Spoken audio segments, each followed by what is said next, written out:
আজই অযোগ্যদের নাম প্রকাশ করার কথা, তবে এখনো পর্যন্ত সেই তালিকা প্রকাশ করেনি এসএসসি। বৃহস্পতিবার সুপ্রিম কোর্টের নির্দেশের পর আজ দুপুর থেকেই তালিকা যাচাই করছে কমিশন।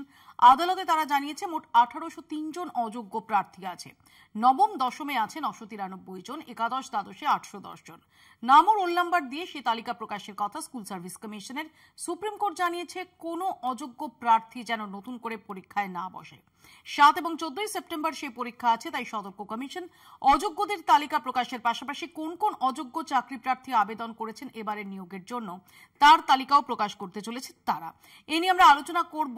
ইতিমধ্যেই সুর চড়াতে শুরু করেছেন বিরোধীরা। একবার শুনে নেব সুকান্ত মজুমদার এবং শুভেন্দু অধিকারী কি বলেছেন।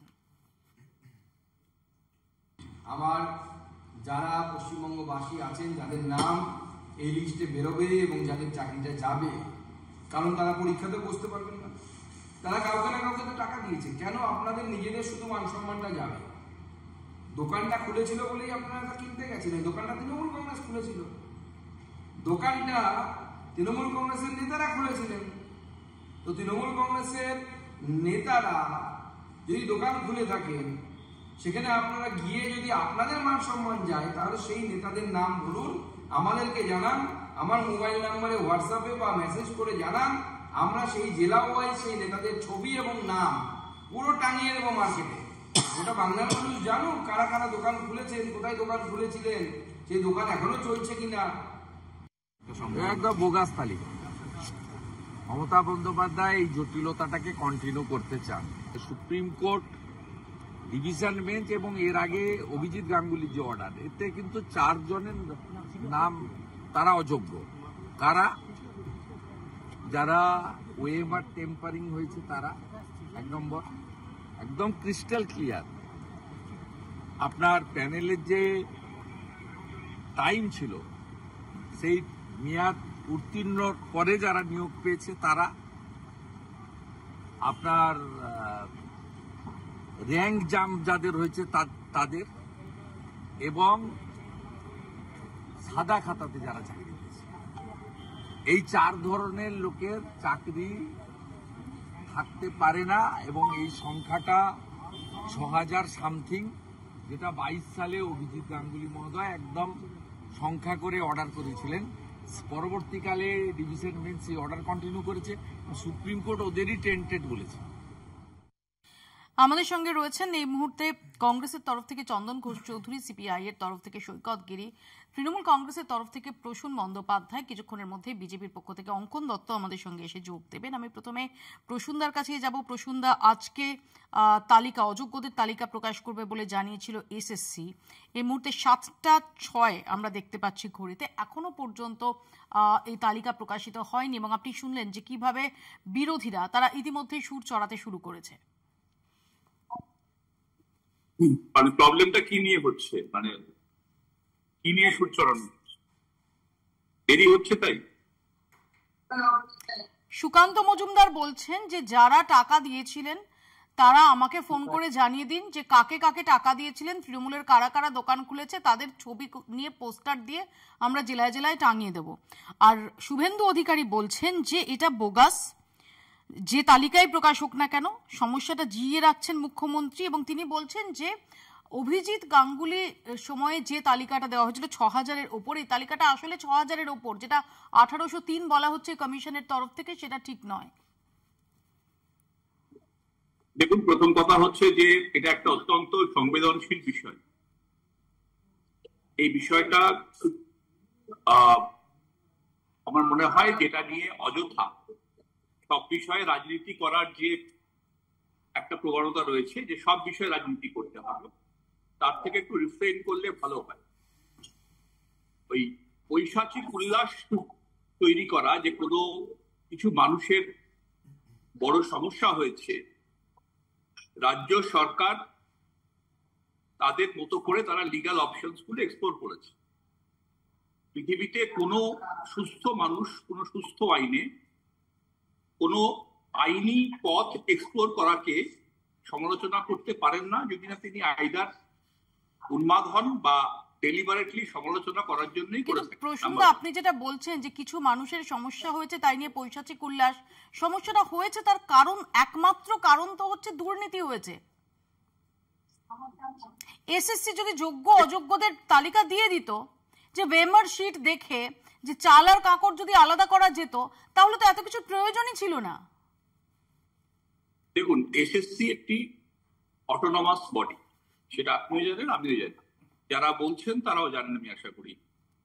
একটা অটোনমাস বডি, তারা নিজেদের মতো করে তাদের একটা নিজস্ব রিপ্রেজেন্টেশন ছিল সুপ্রিম কোর্টে, তাদের বিষয়ে তারা আনসার দেবেন।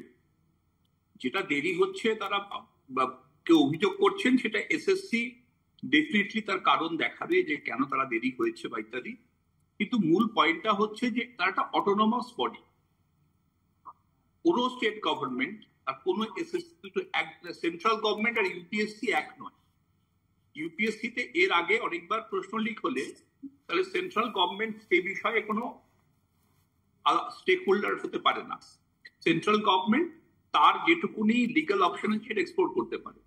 এসএসসিও একটা অটোনমাস বডি। প্রসন্দা, মানলাম প্রসন্দা, তাহলে 3 বছর আগে আমি যে ধরে নিই যে এটা একদম এসএসসি, যে এসএসসি একটা আপনার কথা মতো একটা আক্ষরিক অর্থে স্বশাসিত সংস্থা, এবং যা কিছু গরমিল হয়ে থাক, যা কিছু দুর্নীতি হয়ে থাক, যা কিছু ডিসক্রিপেন্সি হয়ে থাক না কেন, তার দায় সর্বতোভাবে এসএসসির। তাহলে 3 বছর আগে কেন সুপার নিউমেরারি পদ সেটা ক্রিয়েট করার সিদ্ধান্ত নিতে হলো ক্যাবিনেটকে? সে বিষয়ে কি আদালত কোনো অ্যাডভার্স অবজারভেশন দিয়েছে? আপনি বলুন। রাজ্য সরকারের যে পদক্ষেপ, সেটা তো ট্রাবল ইনভাইট করেছে আরো। সেটা তো, যদি আমি আপনার কথা মতো ধরে থাকি যে এসএসসি এই গরমিলের জন্য এসএসসি ওনলি রেসপন্সিবল, সেটাকে তো কোথাও সেধে ইনভাইট করে সরকার তাদের কাঁধে নিয়েছে, ক্যাবিনেট তার কাঁধে নিয়েছে তার দায়, সুপার নিউমেরারি পদ ক্রিয়েট করে।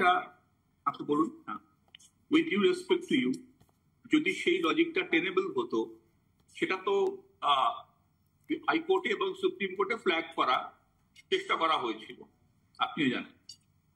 সেই লজিকটা যেহেতু টেনেবল নয়, সেটা যেহেতু within the 4 corners of law হয়, তার জন্য আপনি খেয়াল করে দেখুন দেশের উচ্চতম আদালত পর্যন্ত এ বিষয়ে কোন রকম অ্যাডভার্স রিমার্কস করেনি। আপনি দেখুন।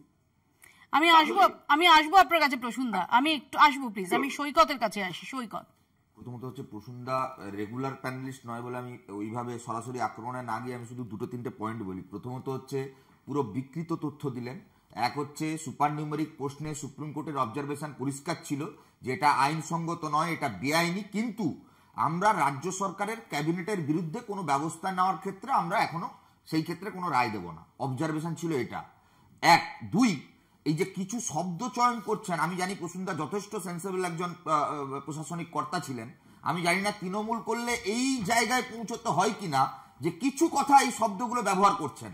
26,000 দাদা, 26,000 চাকরি চলে গেছে, এটা দুর্নীতির বিষয় নয়। শুধু দুর্নীতির বিষয় 30 লক্ষ পরীক্ষার্থী, 22 লক্ষ ওএমআর সিট। আজকে যদি 1900 জনের দাগি যারা টাকা দিয়ে চাকরি পেয়েছে, সাদা খাতা দিয়ে চাকরি পেয়েছে, তাদের তালিকা যদি সামনে আসে, তাহলে এই 1900 জায়গায় তো ওই 30 লক্ষের মধ্যে কেউ না কেউ যোগ্য হতে পারতো। তাহলে ভিকটিম 30 লক্ষ, অনেক বড় স্প্যামের কেলেঙ্কারি। আপনি বলছেন যে এসএসসি একটা স্বাধীন সংস্থা, তাহলে পার্থ চট্টোপাধ্যায় কি এসএসসি কে ছিল? পার্থ চট্টোপাধ্যায় তো আপনার মন্ত্রিসভার মন্ত্রী ছিল। পার্থবাবুর বান্ধবীর খাটের তলায় টাকাগুলো এলো কোত্থেকে? একটা মন্ত্রিসভার মন্ত্রী, সেকেন্ড ম্যান, তৃণমূলের শৃঙ্খলা রক্ষা কমিটির চেয়ারম্যান, 21শে জুলাইয়ের মঞ্চ পরিচালনা করবার পরের দিন অ্যারেস্ট হচ্ছে, এবং তারপর যথেষ্ট তথ্য প্রমাণ সহ এসএসসির চেয়ারম্যান, প্রাথমিকের চেয়ারম্যান, এসএসসির ডব্লিউবিসিএস অফিসার, আইএএস অফিসার, তারা সবাই এখনো জেলের ভাত খাচ্ছে। আর আপনি এখানে বলছেন কিনা যে এটা শুধুমাত্র এসএসসির দায়, সরকার দায় এড়াতে পারে না। আজকের দিনে দাঁড়িয়ে যে ব্যাপক দুর্নীতি এই এসএসসির মধ্যে হয়েছে, তার সঠিক তথ্য সিবিআইও খুঁজে দিতে পারছে না। আমি আপনার সঙ্গে একটা জায়গায় ডিফার করব, 2011 থেকে 2021 এর দায় শুধু এসএসসির হতে পারে না, এই দায় শুধু তৃণমূলের হতে পারে না। 11 থেকে 21 যারা যারা মন্ত্রিসভায় ছিল, যারা যারা এই সুপার নিউমেরিক পোস্ট, এই চাকরি বেচার সিন্ডিকেট, এই সবের সঙ্গে যুক্ত ছিল দলমত নির্বিশেষে, তাদের অনেকে তো জামা পাল্টে আজকে বিরোধী দল নেতা হয়েছেন। সবাইকেই এই আতস কাছের তলায় তদন্তের মধ্যে আনা উচিত, জিজ্ঞাসাবাদের সামনে আনা উচিত। ইতিমধ্যে অঙ্কন আমাদের সঙ্গে এসে যোগ দিয়েছেন। অঙ্কন, না, আমি বুঝতে পারছি না যে আমরা কোন রাজ্যে রয়েছি, মানে কোন রাজ্যে আজকে আমরা বসবাস করছি তৃণমূলের আমলে, যে আমাদেরকে ঘড়ির কাঁটার দিকে নজর রাখতে হচ্ছে যে কবে আমরা জানতে পারবো যে দাগি কারা। মানে আমরা তো একটা সময় শিক্ষা নিয়ে খুব একটা গর্ব করি যে বাঙালির কাছে সবকিছু হারিয়ে গেল, একটা জিনিস রয়েছে শিক্ষা। সেই শিক্ষার জায়গায় আজকে রবীন্দ্রনাথের বাংলায়, বিদ্যাসাগরের বাংলায় আজকে আমাদের অপেক্ষা করতে হচ্ছে।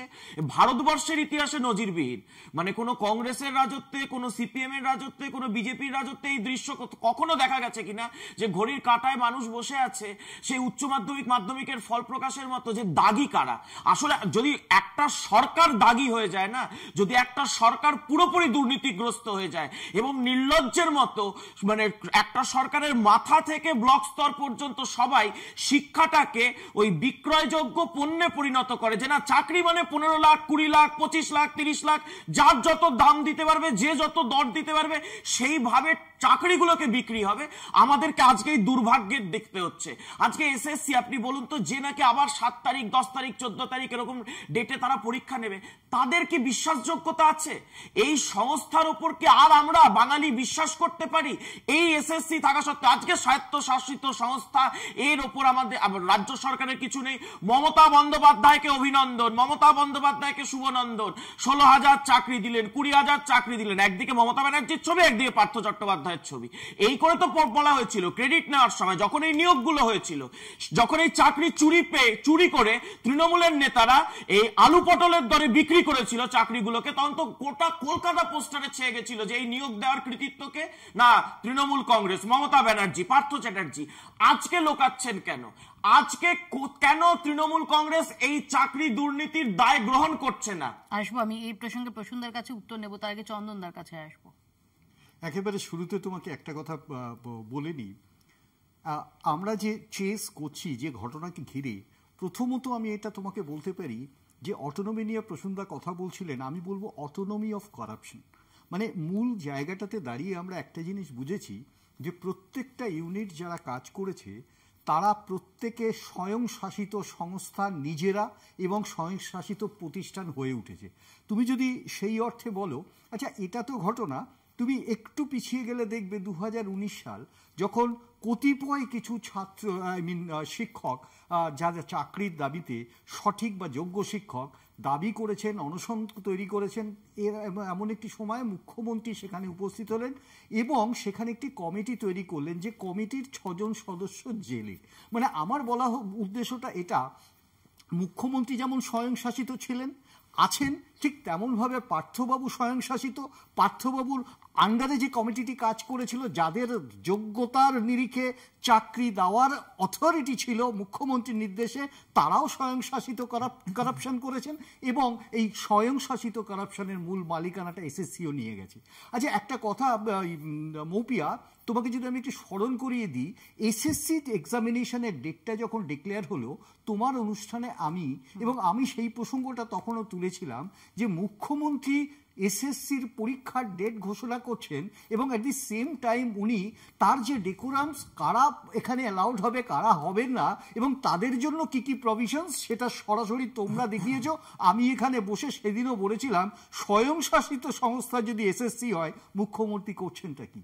তাহলে তোমাকে একটা জিনিস বুঝতে হবে, দ্য হোল পলিটিসাইজেশন, যেটা রাজনৈতিকরণ, সেই রাজনৈতিকরণের যতগুলো দুর্নীতি প্রত্যেকটা ইউনিট কিন্তু স্বয়ংশাসিত। অর্থাৎ মুখ্যমন্ত্রী জানতেন না যে পার্থ চট্টোপাধ্যায়ের কোন বান্ধবী এবং কার খাটের তলায় কত টাকা থাকবে, সেটা স্বয়ংশাসিত। অ্যাট দি সেম টাইম এই সুপার নিউমারি পোস্টটা যখন তৈরি হবে, যার কনসেপ্টটা ছিল, তার কনসেপ্টটা তো সরাসরি প্রমাণিত সত্য এবং কোর্ট সেটাকে রিয়ালাইজ করেছে যে এটাও ছিল কিন্তু একটা উদ্দেশ্য নিয়ে, সেটা হচ্ছে এই অযোগ্যদের ওই তালিকাভুক্ত করে দেওয়া, আর ক্যাবিনেট সেটা অ্যাকসেপ্ট করলো। ওখানে দাঁড়িয়ে আমি তোমাকে বিশেষভাবে বলি অটোনমি অফ কারাপশন, আমি এই কারণে বিরোধীদের এই অভিযোগটা, এবং আমরা দেখেছি এই প্রশ্ন একাধিকবার আদালতও তুলেছে, যে লাগাতার এই আগাগোড়া যে গোটা ঘটনাক্রম, সেখানে একাধিকবার প্রশ্ন উঠেছে যে সরকার কি অযোগ্য যারা বেআইনিভাবে চাকরি কিনেছিল তাদের কোথাও রক্ষা করার চেষ্টা করছে। এবং আমরা দেখেছি যে একদম সাম্প্রতিকতম যে ডেভেলপমেন্ট, সেখানে সুপ্রিম কোর্ট সরাসরি কঠোর বার্তা দিয়েছে যে কোনোভাবে এসএসসিকে, যে কোনোভাবেই একজন অযোগ্য যদি পরীক্ষায় বসে তাহলে ফল ভালো হবে না। প্রসূনদা একটু আনমিউট করুন please.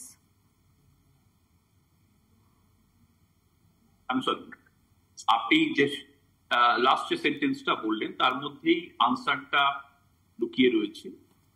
Honourable supreme court SSC কে একটা গাইডলাইন দিয়েছে, তাকে দিয়েছে, এসএসসি কে দিয়েছে।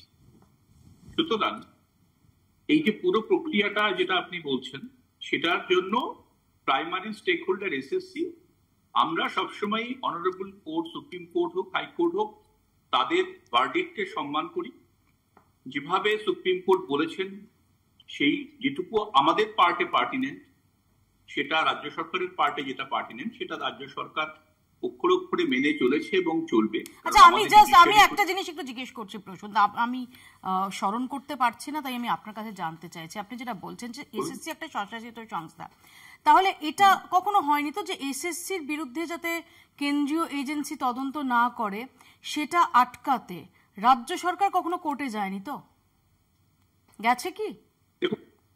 এই পুরো এটা আমি মনে করতে পারছি না, আপনি যদি আমাকে কাইন্ডলি একটু মনে করিয়ে দেন। না, আমিও মনে করতে পারছি না, বিকজ কখনো গেছে কিনা এটা তো একটা পুরো, আপনি কোনো স্প্যান ডিফাইন করেন যে কত 1 বছর কি 2 বছর, ইটস ইনডেফিনিট পিরিয়ডের মধ্যে এরকম কোন ইনসিডেন্ট হয়েছে কিনা সেটা মনে রাখা কারোর পক্ষে সম্ভব নয় উইদাউট কনসাল্টিং দ্য রেকর্ডস। সুতরাং সেটার মধ্যে সেটা আমার মনে হয় না এটা কিনা অ্যাকুরেট হবে বলাটা। এই হোক, যেটা আপনি বলছিলেন, তো এখানে আমাদের পক্ষ থেকে একটা রেসপন্সিবল গভর্নমেন্ট, তারা তাদের লিগ্যাল অপশন এক্সারসাইজ করেছে, যেটুকু তাদের পক্ষে করা দরকার ছিল সেটুকু তারা করেছে।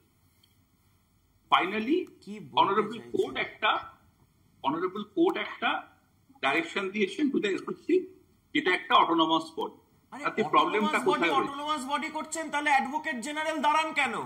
এই যে দুর্নীতির মামলায় অ্যাডভোকেট জেনারেল রাজ্যের পক্ষ থেকে দাঁড়ান কেন? কল্যাণ বন্দ্যোপাধ্যায়কে কে নিয়োগ করেন? কল্যাণ বন্দ্যোপাধ্যায় গিয়ে লড়েন কেন? এই যে পুরো এসএসসিটা যদি একটা অটোনমাস বডি হিসেবে আপনি বলছেন, তাহলে মানে কোন জায়গায় নিয়োগের ক্ষেত্রে সেই সময় অর্থ দপ্তরের থেকে সেই যখন আপনাকে গ্রান্ট নিতে হয়, যখন আপনাকে পারমিশন নিতে হয়, মানে রাজ্য সরকারের কোনো ভূমিকা নেই। মানে এ তো আপনি দেশের নিয়ম কানুন আইন সব বদলে দেবেন।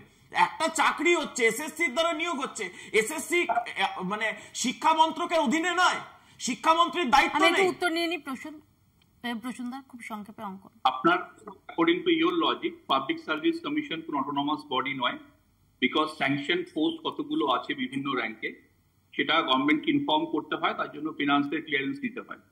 অ্যাকর্ডিং টু ইওর লজিক ইউপিএসসিও কোন অটোনমাস বডি নয়, কারণ সেন্ট্রাল গভর্নমেন্টের কাছে প্রত্যেক বছরে রিক্রুটমেন্ট হবে, সেটা মানে তাদের স্যাংশন নিতে হয় মাইনের জন্য। কিন্তু দায়িত্ব তো রয়েছে। আমি বলছি প্রসূনদা, আপনি অস্বস্তিতে যেতে চাইছি না।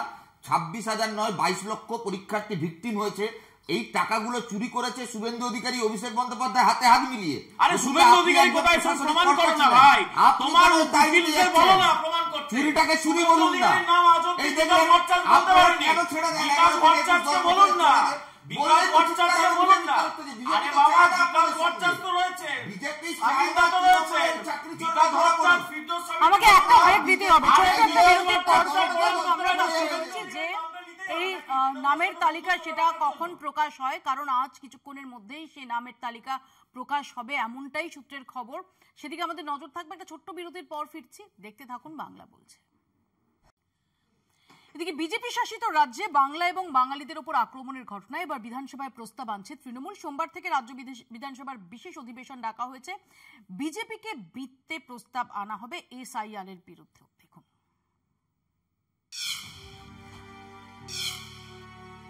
আগামী 1 তারিখ থেকে আমাদের বিশেষ একটা অধিবেশন হবে পশ্চিমবঙ্গ বিধানসভায়। ডবল ইঞ্জিন রাজ্যে বাংলাভাষী মানুষকে নিগ্রহ, নির্যাতন ও গ্রেপ্তারের প্রতিবাদে এবার আরো আক্রমণাত্মক তৃণমূল। বিধানসভার বিশেষ অধিবেশনে প্রস্তাব এনে বিজেপিকে নিশানা করার ছক সাজিয়েছে শাসক দল। রাজস্থান, হরিয়ানা, মহারাষ্ট্র, ওড়িশায় বাংলাভাষীদের উপর হামলার ঘটনা ঘটেই চলেছে। এবারের অধিবেশন মাত্র 4 দিনের। এই সংক্ষিপ্ত অধিবেশনেই জোড়া প্রস্তাব এনে গেরুয়া শিবিরকে কোণঠাসা করতে চাইছে তৃণমূল। 1 সেপ্টেম্বর থেকে শুরু হবে রাজ্য বিধানসভার এই বিশেষ অধিবেশন। অধিবেশনে বাংলা ভাষা ও বাঙালিদের উপর বিজেপি শাসিত রাজ্যে আক্রমণের বিরুদ্ধে প্রস্তাবনার সঙ্গে এসআইআর এর বিরুদ্ধেও প্রস্তাবনা হতে পারে। আগামী 1 তারিখ থেকে আমাদের বিশেষ একটা অধিবেশন হবে পশ্চিমবঙ্গ বিধানসভায়, এবং সেইটা স্বল্পকালীন অধিবেশন। আপনারা জানেন আমাদের যে সমস্ত বাঙালিরা বিভিন্ন জায়গায় কাজকর্ম করতে যাচ্ছেন অন্যান্য রাজ্যে, তাদের ওপর যে অত্যাচার হচ্ছে, তাদের যেভাবে হিউমিলেট করা হচ্ছে, এরা সারা পশ্চিমবঙ্গের মানুষ তারা উদ্বিগ্ন। মাননীয় মুখ্যমন্ত্রী এই নিয়ে অনেক একাধিকবার উদ্বেগ প্রকাশ করেছেন, এবং সেই সংক্রান্ত বিষয় নিয়ে পশ্চিমবঙ্গ বিধানসভায় আলোচনা হওয়া দরকার। এটা সরকার উপলব্ধি করতে পেরেছেন। সেই জন্য আমাদের একটা স্বল্পকালীন অধিবেশন হবে। আলোচনার বিষয়বস্তু আরও কিছু হতে পারে, সেটা পরবর্তী ক্ষেত্রে আমরা ঠিক করব। তবে প্রাইমারিলি ওইটা বিষয়টা নিয়ে আমাদের আলোচনা হবে।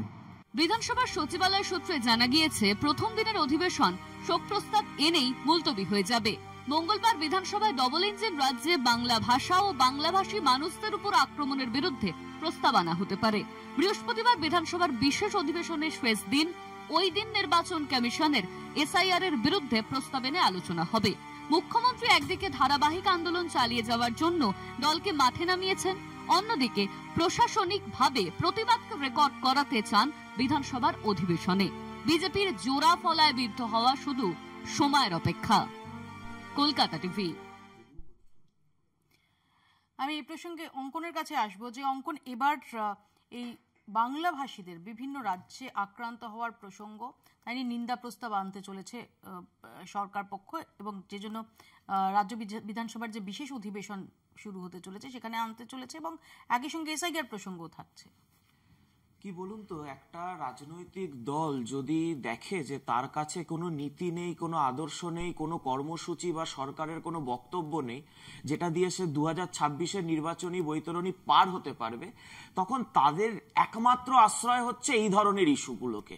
এই ধরনের বাংলা ভাষীরা যে আক্রান্ত হচ্ছেন একাধিক রাজ্যে, বাংলা ভাষীরা তাদের যে পুশব্যাক, মানে শুধুমাত্র বাংলা ভাষায় কথা বলার জন্য এই দেশের বৈধ নাগরিকদের পুশব্যাক করা হয়েছে, তাদের ফেরানো দিয়ে তো এটা এস্টাবলিশড হয়ে যায় যে হ্যাঁ ভুল করে হোক বা যাই হোক এটা হয়েছিল। সেক্ষেত্রে একজন বাংলা ভাষী হিসেবে তুমি মনে করো না যেটা গুরুত্বপূর্ণ? না, আমি একটা কিসের জন্য গুরুত্বপূর্ণ আমি বলছি, প্রশাসনিক সিদ্ধান্তের জায়গাটা কোথায়। এই যে এতদিন ধরে ধরুন এই ঘটনাটা চলছে, 2003 সালের আমি একটা ঘটনা উল্লেখ করতে চাই। 2003 সালে গুজরাট এবং মধ্যপ্রদেশ, দুটি রাজ্য, গুজরাটে বিজেপির সরকার, মধ্যপ্রদেশে কংগ্রেসের সরকার, ওখান থেকে কিছু বাংলা ভাষী ধরা হয়েছিল। এবার দুটো সরকারই সন্দেহ করেছিল যে এরা বাংলাদেশি। এবার তারা কিন্তু কমিউনিকেট করেছিল পশ্চিমবঙ্গ সরকারের সাথে, তখন পশ্চিমবঙ্গে সিপিএম এর সরকার, তারা কিন্তু ডিএমদের সাথে মানে আজকে কিন্তু কাউকে রাতারাতি পুশব্যাক করা হয় না। আজকে ধরা হলো, ধরুন আমাকে ধরলো, কালকে আমাকে পুশব্যাক করবে না, তার জায়গা, তার নথি, তার ডিটেল সবকিছু নেওয়া হবে এবং তারপর সেই রাজ্যের সাথে কমিউনিকেট করা হবে। আমি বলছি এই কমিউনিকেশনের সময় মুখ্যমন্ত্রীর এই ইস্যুটাকে একদিনে যদি রাজনীতিকরণ না করতে চাইতেন, একদিনে সলভ করতে পারতেন। সব ডিএমদের নির্দেশ দিতেন যেখানে ঘটনা ঘটছে সেখানে সেই রাজ্যের ডিএমরা করতেন। মুখ্যমন্ত্রী যেটা করতে পারতেন, যেটা তুমি বলছো, আমি সেটা নিয়ে আসবো প্রসূনদার কাছে, কিন্তু তার আগে আমার আরেকটি বক্তব্য হচ্ছে যে আমরা তো এই সময়ের মধ্যে আমরা গত 3 মাসে 3 বার প্রধানমন্ত্রীকে আমরা আসতে দেখেছি এ রাজ্যে, যার মধ্যে 2 বার যখন তিনি দুর্গাপুরে এসেছেন এবং যখন তিনি কলকাতায় এসেছেন, তখন অলরেডি এই বাংলা বাঙালি ইস্যু এটা পুরোদমে চলছে। প্রধানমন্ত্রীও তো একবার এক্সপেক্টেড ছিল যে এই বার্তাটা দেবেন যে দেশের কোনো প্রান্তে কোথাও কোনো বাংলাভাষী তিনি আক্রান্ত হবেন না। আমি প্রধানমন্ত্রী হিসেবে শিওর করছি। এটা কি মানে কোনো রাজনৈতিক দলের কোনো কর্মসূচি হচ্ছে নাকি? এই যে বাংলাদেশিদের যে ধরা হচ্ছে, কর্ণাটকে ধরা হয়নি দিদি? কর্ণাটকে কার সরকার রয়েছে? কর্ণাটকের হোম মিনিস্টার দাঁড়িয়ে বলছে যারা অবৈধ নাগরিক, যারা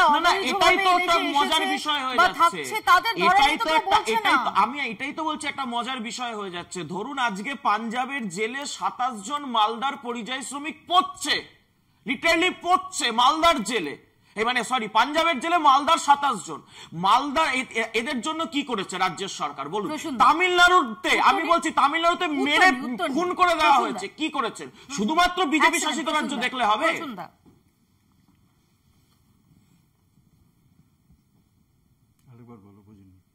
প্রসূনদা শুনতে পাচ্ছেন? প্লিজ আনমিউট করুন।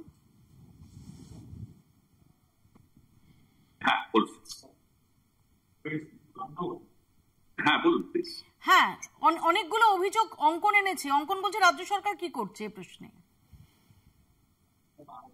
পয়েন্ট হচ্ছে যে বাংলা ভাষা বা বাংলা ভাষাভাষীদের উপরে যে অত্যাচার বা অপমানটা হচ্ছে, আমরা প্রথম দিন থেকেই একটা জিনিস খুব স্পষ্ট করেছি যে এই বিষয়ে মিউট স্পেক্টেটর হয়ে থাকার কোনো বিষয় নেই। দল হিসাবে তৃণমূল কংগ্রেস ডেমোক্রেটিক প্রতিবাদ জানিয়েছে।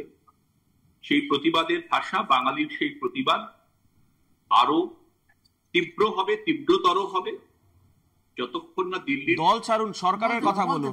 অঙ্কন বাইরে আছেন, বলতে দাও। যতক্ষণ না দিল্লির সন্তানরা এটা রিয়ালাইজ করেন যে বাংলাতে এসে আধো আধো বাংলাতে দু চারবার বাঙালি সম্পর্কে ভালো ভালো কথা বলার চেষ্টা করে আদতে কিছু হয় না। যখন আপনি আমাদের ভাই বোন, বাবা মা তাদেরকে অত্যাচার করছেন রাজস্থানে, ছত্তিশগড়ে, গুজরাটে, মহারাষ্ট্রে, একটা সিস্টেমেটিক অ্যানিহিলেশন চলছে। এখানে দাঁড়িয়ে আমরা চুপ করে থাকার বিষয় নেই, আমাদের চুপ করে থাকার কোনো বিষয় নেই। দু নম্বর হচ্ছে যে আপনি এটা খুব স্ট্রং ওয়ার্ড ইউজ করেছেন, এটাকে আপনি সচেতন ভাবেই করলেন। সিস্টেমেটিক অ্যানিহিলেশন আমি এই কারণেই করলাম, হ্যাঁ এক্সপ্লেন করে দিচ্ছি, ডোন্ট ওয়ারি, ও কথা কম কথা বলুন, করে দিচ্ছি। বিষয়টা হচ্ছে যে পুশব্যাক যে সিস্টেমটা আছে, যারা জানেন না ওখানে চিৎকার করছেন, অবগতির জন্য একটু বলে রাখি, অনেকক্ষণ ধরে বলছেন তো।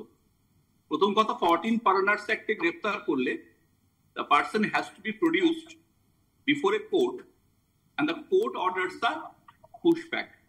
এক্ষেত্রে অ্যাডমিনিস্ট্রেটিভ অর্ডার হচ্ছে কনসার্ন ডিস্ট্রিক্ট ম্যাজিস্ট্রেট, যাদের উপরে কালেক্টর বলা হয়, যাদেরকে এম্পাওয়ার করা হয়েছে, তারা বাইপাসিং দ্য জুডিশিয়াল সিস্টেম একজন মানুষকে, সেটা আপনি হন, আমি হন, বা যে চিৎকার করছেন তিনি হন, সোজা বাংলাদেশে পাঠানোর জন্য এম্পাওয়ার্ড আছেন। একটা রেশিয়াল ডিসক্রিমিনেশন কোন লেভেলে পৌঁছলে, একটা লিঙ্গুইস্টিক ডিসক্রিমিনেশন কোন লেভেলে পৌঁছলে আপনি পুরো একটা জুডিশিয়াল সিস্টেমকে বাইপাস করেন। যেটা বলেছেন ওনাকে ক্ল্যারিফাই করতে হবে। সিস্টেমেটিক অ্যানিহিলেশনের মানে আমার পরিষ্কার কথা ছিল, তৃণমূল কংগ্রেস রাজনীতি করছে এবং প্রসূনদা দীর্ঘ 2 মিনিট ধরে বললেন, উনি কিন্তু বললেন যে আমরা রাজনৈতিক দলের প্রতিবাদ করব, রাজ্য সরকারের ভূমিকাটা কোথায়, আমি এইটাই জানতে চাই। কেন ডিএম নির্দেশ দেওয়া হচ্ছে না যে একজন ডিএম হরিয়ানা যদি কিছু হয় হরিয়ানার ডিএম এর সাথে কমিউনিকেট করবেন? কেন রাজ্যের মুখ্য সচিব হরিয়ানার ডিএম বলুন, কর্ণাটকের ডিএম বলুন, তামিলনাড়ুর ডিএম বলুন, তার সাথে কমিউনিকেট করছে না? তামিলনাড়ুতে একজন বাঙালি পরিযায়ী শ্রমিককে পিটিয়ে খুন করে দেওয়া হচ্ছে, সেই সময় কেন উত্তর 24 পরগনার ডিএম তার প্রসূনদা অঙ্কন দুজনের কাছে আসবো, আমি সই কথা আসবো, প্লিজ প্রসূনদা আসবো, বইটা পাঠিয়ে দেবো 14 পরে আসবেন। আরে বাবা আপনি সরকার কি করছে? অঙ্কন প্রসূনদা প্লিজ কোন ব্যক্তি আক্রমণ না, আমি দুজনকে মানেটা কি? প্রসূন ব্যানার্জি এক সেকেন্ড নাম্বার 2 হচ্ছে যে আপনি যে প্রশ্নটা করেছেন, আপনার পাশ থেকে এগুলোকে থামান। এই ক্যাকোফোনি এই প্রসূনদা পয়েন্টে আসুন, এক সেকেন্ড প্রসূনদা পয়েন্টে আসুন। ইটস আ ডিবেট, কমেন্টে পরিষ্কার আছে, ইটস আ ডিবেট, এটা অন্য প্যানেলিস্টরাও কথা বলবেন, প্লিজ সবার প্রতি রেসপেক্টফুল থাকুন। আমি ডিবেটই করছি এবং অন্যের কথা মন দিয়ে শুনে কথা বলছি। প্রত্যেকবার একটা সিস্টেমেটিক অসভ্যতা সহ্য করা যাবে না। সিস্টেমেটিক অ্যানিহিলেশন মানে কি বলুন? আপনি আগে বলুন, আপনি ঘুরে বেড়া, আমি কিছু কোনো উত্তর নাই। অঙ্কন দত্ত, প্রসূন ব্যানার্জি, 1 সেকেন্ড পরে আপনার নাম্বার 2 পরে শুনবো। প্রসূন বাবু, আমি আপনাকে নাম্বার 2 এর আগে বলতে বলেছিলাম, আপনি আবারও অঙ্কন প্রসঙ্গে এসেছেন, আমি একটু আপনাকে বিরত করতে বলবো। আমার ঠিক আছে, আসবো প্রসূনদা এক সেকেন্ড তিনটে বিষয়। এক হচ্ছে এসআইআর নিয়ে আমাদের নির্দিষ্ট কিছু দাবি দাওয়া রয়েছে, বক্তব্য রয়েছে, তাই নিয়ে সুপ্রিম কোর্টে আইনি লড়াই চলছে। এই যে প্রসূনদা যে পয়েন্টটা রেজ করেছেন যে আইনি স্বীকৃতি, আইনগত স্বীকৃতির বাইরে ডিএম গুলোকে বা কালেক্টর গুলোকে এম্পাওয়ার করা হয়েছে, তারা যে কোনো অ্যাডমিনিস্ট্রেটিভ স্টেপ নিয়ে যে কোনো সময় পুশব্যাক করতে পারে, এটা সংবিধান বিরোধী। এই প্রসূনদার এই বক্তব্যের সঙ্গে আমি 100% একমত। দুই, আমি বলছি এসআইআর এর বিরুদ্ধে তো গোটা দেশে বিজেপি বিরোধী দলগুলো লড়ছে। মোদির গুণগান গাইতে, অপারেশন সিন্দুরে গুণগান গাইতে পৃথিবী জুড়ে প্রতিনিধি দলে অভিষেক বন্দ্যোপাধ্যায় যাবে। আর বিহারে বিজেপির বিরুদ্ধে লড়াইয়ে এতদিন ধরে এত ছবি আসছে, তার বেলা বাঙালির রাজনীতি করা তৃণমূল কংগ্রেস, তারা পাঠাবে কাকে? ললিতেশ ত্রিপাঠীকে, পাঠাবে কাকে? ইউসুফ পাঠানকে। আর অঙ্কন যে কথাটা বলছে বাঙালিদের প্রতি এত দরদ নিয়ে, গত পরশুদিন উত্তরপ্রদেশের লখনৌতে বিজেপির পতাকা নিয়ে পরিযায়ী শ্রমিককে পেটানো হয়েছে, বিজেপির পতাকা নিয়ে গতকাল। আমি একদম ভাই সমস্ত আপনাদের কাছে আছে অঙ্কন, আমি তোমার পয়েন্টটা তুমি বলতে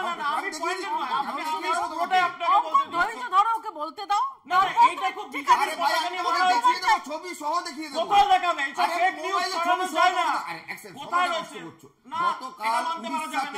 গতকাল উড়িষ্যাতে নন্দকুমারের এক সংখ্যালঘু যুবককে যেভাবে বাংলা ভাষায় কথা বলার জন্য পেটানো হয়েছে এবং জয় শ্রীরাম স্লোগান দেওয়া হয়েছে, তাতেই বোঝা যাচ্ছে গোটা দেশ জুড়ে একটা মহল তৈরি করা হচ্ছে।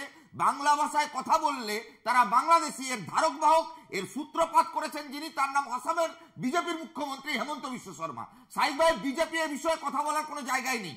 বিধানসভায় এসআইআর বিরুদ্ধে বিল পাস করুক, আমরা সমর্থন করব। কেরলে বাঙালি পরিযায়ী মেয়েকে ধর্ষণ করা হলো কেন? লড়াইয়ে কেরলে পরিযায়ী বাঙালি মেয়েকে ধর্ষণ করা হলো কেন? বলো। কেরালায় গিয়ে বলো না। আচ্ছা, তাহলে তুমি উড়িষ্যার কথা বলবে। কেরালায় তো তোমার ঝান্ডা লাগানোর লোক নেই। কেরালায় তো ঝান্ডা লাগানোর লোক নেই। গোটা দেশে শিক্ষিত, গোটা দেশে শিক্ষিত। দেখি তো উত্তরপ্রদেশে বেনারস ইউনিভার্সিটিতে মার খেয়েছে, বেনারস ইউনিভার্সিটিতে মার খেয়েছে, বেনারস ইউনিভার্সিটিতে কাছে আসবো, অঙ্কন আসবো, সৈকত আসবো। আমি চন্দনদার কাছে আসি। যখন বাংলা বাঙালি প্রসঙ্গ আসছে, কাল তো বিধান ভবনের মধ্যে বাংলা ভাষায় কথা বলার জন্য আক্রান্ত হতে হয়েছে এমন অভিযোগ করছেন বাংলা পক্ষের গর্গ চট্টোপাধ্যায়রা।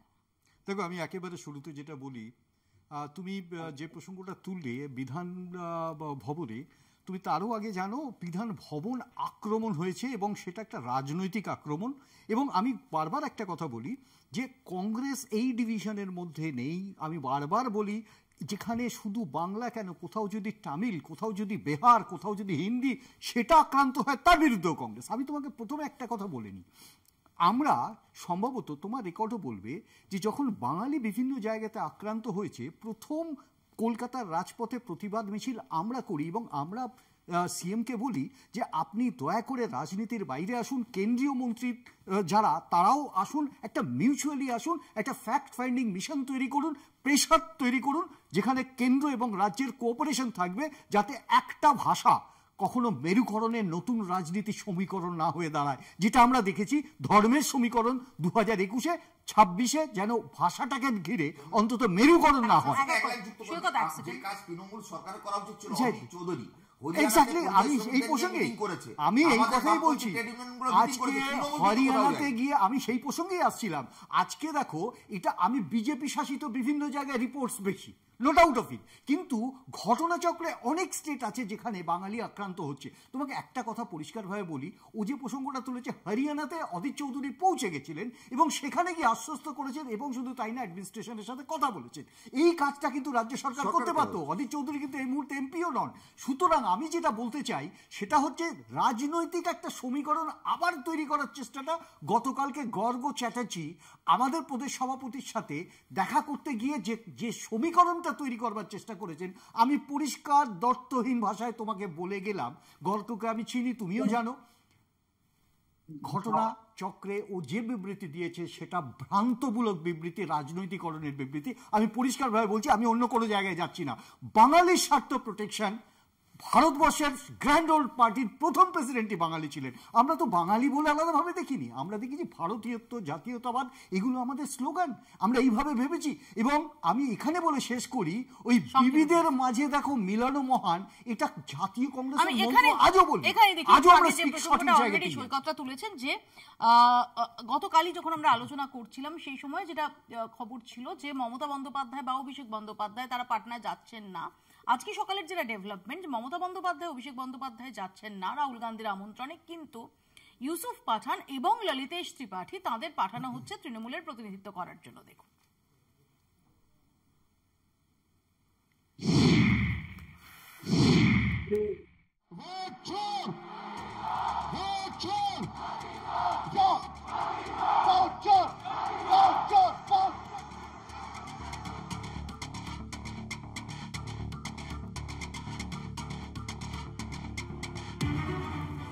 বিহারে লোকসভার বিরোধী দলনেতা রাহুল গান্ধীর নেতৃত্বে চলা ভোটার অধিকার যাত্রা 1 সেপ্টেম্বর শেষ হবে পাটনায়। শেষ দিনে পাটনায় এক বিশাল পদযাত্রার আয়োজন করা হয়েছে। ইন্ডিয়া জোটের শরিক বিভিন্ন দলের প্রতিনিধিরা সেই পদযাত্রায় অংশ নেবেন। সূত্রের খবর, তৃণমূলের তরফে সেই পদযাত্রায় অংশ নিতে পাটনায় যেতে পারেন বহরমপুরের সাংসদ ইউসুফ পাঠান এবং উত্তরপ্রদেশের নেতা ললিতেশ ত্রিপাঠী। ভোটার তালিকায় নিবিড় সংশোধন বা এসআইআর এর প্রতিবাদে বিহারের সাসারাম থেকে 17 আগস্ট ভোটার অধিকার যাত্রা শুরু করেছেন রাহুল। প্রথমে ঠিক হয়েছিল পাটনার গান্ধী ময়দানে জনসভা করে ভোটার অধিকার যাত্রা শেষ হবে, কিন্তু আরো বেশি মানুষের কাছে পৌঁছতে শেষ দিনে পদযাত্রা করার সিদ্ধান্ত নেন রাহুল গান্ধী, তেজস্বী যাদবরা। महाराष्ट्र में चुनाव चोरी किया, हरियाणा में किया, लोकसभा में किया, मगर हम बिहार का चुनाव इनको चोरी नहीं करने देंगे। चूना नहीं लगाया जाता बिहारियों को, यहाँ खैनी के साथ चूना नगर दिया जाता है। सभी लोगों को साथ लेकर तेजस्वी चलेगा, चाहे कोई जात के हो, कोई धर्म के हो, कोई वर्ग के हो। ইন্ডিয়া শরিকরা একজোট হয়ে বিহারে ভোটার তালিকায় নিবিড় সংশোধনের প্রতিবাদে নেমেছে। জোটের শরিক সব দলকে এই পদযাত্রায় আমন্ত্রণ জানানো হয়। তৃণমূল সুপ্রিমো মমতা বন্দ্যোপাধ্যায়, সর্বভারতীয় সাধারণ সম্পাদক অভিষেক বন্দ্যোপাধ্যায়কে আমন্ত্রণ জানানো হয়। এই দিদির জন্য ইন্ডিয়া জোট যখন তৈরি হচ্ছিল, এই নীতিশ কুমার ইন্ডিয়া জোটের সামিল হতে হয়নি। এই বাংলার কংগ্রেস এবং পশ্চিমবঙ্গে ধর্মনিরপেক্ষ শক্তিকে खत्म करा तार लक्ष्य। ममता जी, अभिषेक जी का सपोर्ट है, इसीलिए तो हमारा रिप्रेजेंटेटिव जा रहा है। और अधीर चौधरी का ये दर्द क्यों है? क्योंकि इस डेलीगेशन में यूसुफ पठान जा रहा है, एमपी। किधर का एमपी? बहरमपुर का। कौन बहरमपुर? जहां पे अधीर रंजन चौधरी थर्ड हुआ, हार गए और यूसुफ पठान जीता, इसलिए उनका दर्द हो रहा है। ভোটার অধিকার যাত্রায় বিহারের 23টি জেলা ঘুরে প্রায় 1300 কিলোমিটার পথ অতিক্রম করে এই যাত্রা 1 সেপ্টেম্বর শেষ হবে পাটনায়। 1 সেপ্টেম্বর গান্ধী ময়দান থেকে আম্বেদকর মূর্তির সামনে পর্যন্ত বিশাল শোভাযাত্রা হবে। এই পদযাত্রায় লক্ষাধিক মানুষের ভিড় হবে বলে আশা করছেন আয়োজকরা। কলকাতা টিভি। খুব সংক্ষেপে প্রসন্দার কাছে যাব। প্রসন্দ, এখানে সৈকত রেকটিফিকেশন আমি জাস্ট করে দিই। এখানে কুণাল বাবু যে কথাটা বললেন এবং যেটা দেখানো হলো, আমি জানি না চৌধুরী থার্ড হন। এক্স্যাক্টলি এরা মিস ইনফরমেশন এরা কেন করেন জানি না। আমি প্রসন্দার কাছে খুব সংক্ষেপে আসবে। সৈকতের বক্তব্য হচ্ছে যে কেন একজন বাংলাভাষী প্রতিনিধি তৃণমূল কংগ্রেস পাঠাচ্ছে না। ডেফিনেটলি এটা আপনাদের পার্টির প্রেরোগেটিভ, এবং আমরা দেখেছিলাম যে যখন গ্লোবাল আউটরিচ হচ্ছিল সেই সময় সরকারের পক্ষ থেকে, কেন্দ্রের পক্ষ থেকে ইউসুফ পাঠানের নাম নির্বাচন করা হয়েছিল, কিন্তু তৃণমূল সুপ্রিমো মমতা বন্দ্যোপাধ্যায়, যিনি তৃণমূল কংগ্রেসের সংসদীয় কমিটির চেয়ারপারসন, তিনি বলেন যে প্রতিনিধিত্ব করবেন ডায়মন্ড হারবারের সাংসদ। দলের সর্বোচ্চ নেতৃত্ব সুচিন্তিতভাবে প্রত্যেকটি কর্মসূচিকে অ্যানালাইসিস করে সেখানে কে গেলে ভালো হতে পারে, কার যাওয়া উচিত, সেটা সিদ্ধান্ত নেন। সুতরাং এখানে যখন একজন মাননীয় সাংসদ এবং উত্তরপ্রদেশের খুব গুরুত্বপূর্ণ নেতা আমাদের তিনি যাচ্ছেন, তখন এটা দলের সর্বোচ্চ নেতৃত্বের সিদ্ধান্ত। কিন্তু ইউসুফ পাঠানকে কোথায় দেখা যায়? মানে ইউসুফ পাঠানকে নিয়ে তো বিভিন্ন সময় শোরগোল ওঠে। এমনকি আমরা জানি যে যে সময়ে হিংসা চলছিল মুর্শিদাবাদের বিস্তীর্ণ অঞ্চলে, সেই সময় তার একটি ছবি ঘিরে তুমুল বিতর্ক হয়েছিল। তিনি তখন চা খেতে খেতে বিকেল উপভোগ করছিলেন। মাননীয় সাংসদ ইউসুফ পাঠান তিনি জানেন তিনি একজন অত্যন্ত সফল খেলোয়াড় ছিলেন এবং তার বিভিন্ন কমিটমেন্ট থাকতেই পারে, কিন্তু দলের কাজের প্রতি উনি নিষ্ঠাবান। দল যখন তাকে যে দায়িত্ব দেয় তখন এটা তিনি পালন করেন। সেক্ষেত্রে আমরা কনফিডেন্ট, আমরা তাকিয়ে রয়েছি ওখানে ইউসুফ যাবেন এবং নিজের দায়িত্ব পালন করবেন। প্রথমত হচ্ছে ইউসুফ পাঠান কত বড় প্লেয়ার সেটা প্রসুন্দা বা তৃণমূল বললে হবে না, গোটা দেশের মানুষ জানে। আমাদের বক্তব্য খুব পরিষ্কার, এখানে শুধুমাত্র অবাঙালি প্রশ্নটা মুখিয়ে দিই। প্রশ্নটা হচ্ছে সমস্ত বিজেপি বিরোধী দলের সর্বোচ্চ নেতৃত্ব, top leadership, rank and file তারা উপস্থিত থাকবে। তাহলে যে তৃণমূল এখানে কলকাতায় দাঁড়িয়ে রাজনীতির সময় বলবে মোদির বিরুদ্ধে বুক চিতিয়ে লড়বো, গলায় ফাঁসি দিয়ে দেবো, এক ফোঁটা কম্প্রোমাইজ করবো না, তারা তিনটে স্ট্যান্ড নিল। এক, এই বিজেপি বিরোধী সমাবেশে অংশগ্রহণ করলো না। দুই, জেপিসিতে অংশগ্রহণ, বিজেপি বিরোধী বিহারে যেটা আমাদের পাঠাচ্ছে ললিত। আমি প্রশ্ন হচ্ছে সর্বোচ্চ নেতৃত্ব কে যাবেন সেটা ডিফারেন্ট। তার মানে বিজেপি বিরোধী লড়াইয়ে সর্বোচ্চ নেতৃত্ব ফেস করবে না। এখন ললিত ত্রিপাঠী আর ইউসুফ পাঠান যাবে। আমি বলছি তুমি বলো তো ইউসুফ পাঠান বিজেপির বিরুদ্ধে একটা কোনো বক্তৃতা, একটা কোনো স্টেটমেন্ট করেছে?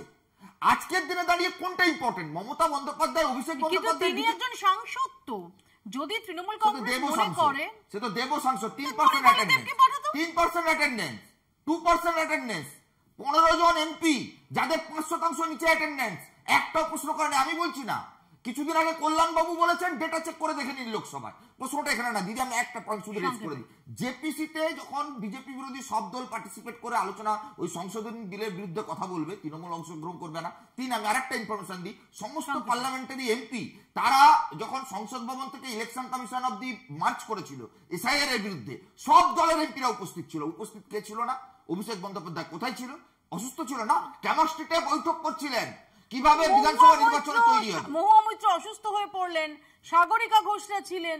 মহুয়া মৈত্র, ইউসুফ পাঠান, ললিতেশ ত্রিপাঠী, মানে মমতা বন্দ্যোপাধ্যায়, অভিষেক বন্দ্যোপাধ্যায়কে সব জায়গায় যেতে হবে, নাহলে তৃণমূলের বিরুদ্ধে তো লড়বেন ওনারা। তৃণমূলের বিরুদ্ধে হচ্ছে না। বন্দ্যোপাধ্যায় উনি গোটা দেশে বিজেপি বিরোধী আন্দোলনের মুখ, উনি তো আমি চন্দনদার কাছে আসি। পালিয়ে যাবেন কেন? চন্দনদা, ফাইনালি ইউসুফ পাঠান এবং ললিতেশ ত্রিপাঠী যাচ্ছেন, এটাকে কিভাবে আপনারা দেখছেন? যে না, তৃণমূল কংগ্রেসের তরফ থেকে ভোট অধিকার যাত্রা, সেখানে খুব সিনসিয়ারলি প্রতিনিধি পাঠানো হচ্ছে, নাকি যে কটাক্ষটা সৈকতরা করছে যে না আসলে দায়সারা ভাবে কাউকে একটা পাঠিয়ে দেওয়া হচ্ছে যার পলিটিক্যাল সিনসিয়ারিটি নিয়ে তারা প্রশ্ন তুলছে? আমি একেবারে পরিষ্কার একটি কথা বলবো, আমিও স্বীকার করছি ইউসুফ পাঠান খুব ভালো ক্রিকেটার ছিলেন, কিন্তু রাজনৈতিক ক্ষেত্রে তার ভূমিকাটা সম্পূর্ণ অনেক কোয়েশ্চেন্স আছে, আমি ওখানেও যাচ্ছি না। আমি একটা পরিষ্কার জিনিস বুঝি, আমি তোমার প্রিন্সিপালি গেলাম ইনফ্যাক্ট, যে আজকে পার্টিসিপেশন কোন দল কিভাবে করবেন, সেখানে মমতা বন্দ্যোপাধ্যায় থাকবেন না অভিষেক থাকবেন, এটা সম্পূর্ণ স্বতন্ত্র। উনি যাকে পাঠাবেন তার ব্যাপার। কিন্তু একটা জিনিস আমি তোমাকে পাশাপাশি ভাবে বলে নিই, যেখানে রেসপেক্টেবল সব দলের একেবারে প্রথম সারির নেতারা উপস্থিত, সেখানে মানানসই সেই স্টেচার, আমরা তো বলি সেই প্রসঙ্গ, সেই স্টেচারের কাউকে পাঠালে সম্ভবত এর গরিমা বাড়ত এবং পশ্চিমবাংলার তৃণমূলের ইন্টেনশন যে সর্বভারতীয় ক্ষেত্রে তারা খুব স্বাভাবিক অর্থে এই একটা বিরোধী জোটের শক্তিশালী অঙ্গীকার করছেন সেটা প্রমাণিত হতো। আমি বলছি এখনো প্রমাণিত হবে। আমি কংগ্রেসের তরফ থেকে যে আসবে তাদের প্রত্যেকেই স্বাগতম, এটা বলবো, সে যত বড় ক্রিকেটের। অঙ্কন ভোট অধিকার যাত্রায় কিন্তু তৃণমূল কংগ্রেসও পার্টিসিপেট করছে, কে যাচ্ছেন সেটা নিয়ে প্রশ্ন থাকতে পারে, কিন্তু এটা তো তোমাদের জন্য চিন্তা একটু বাড়িয়ে দেয় না? এই যে একজোট হচ্ছে, ইন্ডিয়া জোটভুক্ত শরিকরা। আপনাদেরকে কাছে এসে তো বারবার করে একটা কথা বলছি, কংগ্রেসকে বলছি, সিপিএম কে বলছি, সিপিআই কে বলছি, সবাই আপনারা এই ভোট অধিকার যাত্রা মমতা বন্দ্যোপাধ্যায়, অভিষেক বন্দ্যোপাধ্যায়কে সামনে রেখে পশ্চিমবঙ্গের মাটিতে একটু করুন। এই যে জোটে কি আসবে, এই যে মমতা ব্যানার্জিকে দেখতে চাওয়ার, ওই মঞ্চে চাওয়ার কংগ্রেস এবং সিপিএম এর এই উদগ্র বাসনা, আপনারা পশ্চিমবঙ্গে এরকম একটা জায়গায় অদিত চৌধুরী, তারপর যারা রয়েছেন সিপিএম এর, মোহাম্মদ সেলিম, ডি রাজা থেকে শুরু করে এম এ বেবি, সবাই মিলে আসুন। এই যে আপনারা এই মানে সীমানা ওখানে আপনারা বন্ধু, ওখানে বন্ধু আসবে, জয়েন করবে, জয়েন করবে কি? আচ্ছা তুমি জয়েন করতে চাও, আরএসএস এর আসো, আরে বাবা আসো, চলে আসো, কে বাধা দিয়েছে? আমি তো বুঝতে পারছি এখানে 8 ঘন্টা আগে চাকরি চুরির বিরুদ্ধে বলে, 8 ঘন্টা আগে তৃণমূলের বিরুদ্ধে বলে, এখন মমতাকে চাই, অভিষেককে চাই। এই যে বিচারিতাটা, এই যে বিচারিতাটা, এটা বাংলাদেশে আছে। ইন্ডিয়া পাটনায় কুস্তি, কলকাতায় কুস্তি, এটা বোঝা গেছে। 1 তারিখে নাগপুর থেকে নির্দেশ এসেছে যে আপনি যাবেন না, সব দলের নেতা থাকবে, তোমার নেতা বসেছিল নাগপুরে, তোমার নেতা কি দারোয়ানগিরি করে নাগপুরে, তোমার কোন নেতা কি দারোয়ানগিরি করে নাগপুরে, নাগপুরের খবর তুমি যাবে কি করে? আর সৈকত অঙ্কন দুজনকে থামাচ্ছি আমি। প্রসূনদার কাছে আসি। বিজেপির কটাক্ষ যে পাটনায় দোস্তি, বাংলায় কুস্তি। দেখুন, সর্বভারতীয় প্রেক্ষাপট যেটা থাকে সেই প্রেক্ষাপটে রাজনীতি একটা হয়, আর যে কোনো একটা প্রভিন্সে বা যে কোনো একটা স্টেটে তার পলিটিক্সের একটা আলাদা ডাইনামিক্স।